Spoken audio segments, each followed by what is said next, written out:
Hi there, Michael Jansen here with Tiny House Design.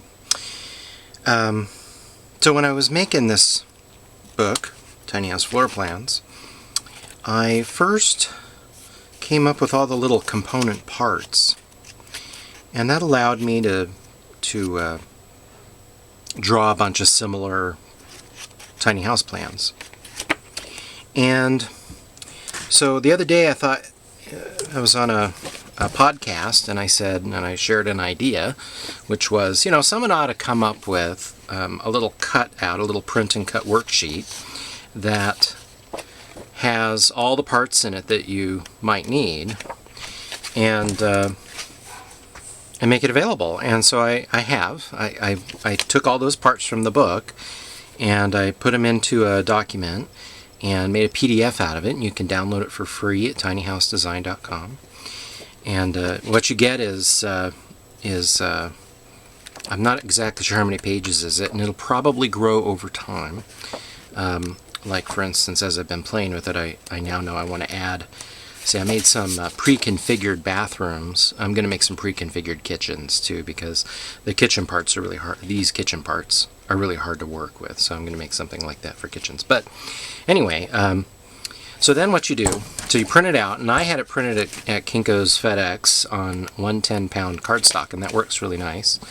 Makes a nice thick, material to work with. And then you basically cut out your parts as neatly or not neatly as you'd like, because if it's a little neater, it's probably a little easier to work with, but otherwise it's pretty easy anyway. So let me just clear my space here. Pardon my barking dog in the background. So here, and what I found is it's kind of hard to move stuff around, paper around on paper like this. I mean, this would be awesome if these were like magnets or something on a magnet board. And so there's maybe if I could figure out how to do that, maybe I could offer that as an option for people. But I found two little screws old screws work really well at moving things around pretty much. But the idea is that you move them around, and I can see why I'd like to have a pre-configured kitchen, because moving these little guys around is tough. And you might even try using a little tape to hold them in place.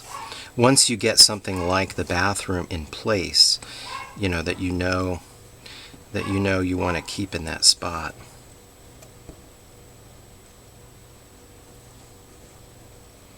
So I'm just going to do this kind of quick so I don't bore you, so you get the idea. Someone asked me what the scale is, and when I printed it, I don't think I selected a scale. I think I may do that in subsequent versions, but each one of these little squares is 2 by 2 feet, and the rough interior dimensions of this is about 8 by 20. It's actually a little bit on the inside of that, but so I think you get the idea. Here's a desk, here's a table, here's a sofa bed, a little round table, some upper cabinets, tall cabinets, chairs. The idea is that there's only so much room inside a small space, and so every time you choose to put something in or take something out, you're really using a lot of what you have available. And so it really makes you think about the choices that you're making about what's inside the house.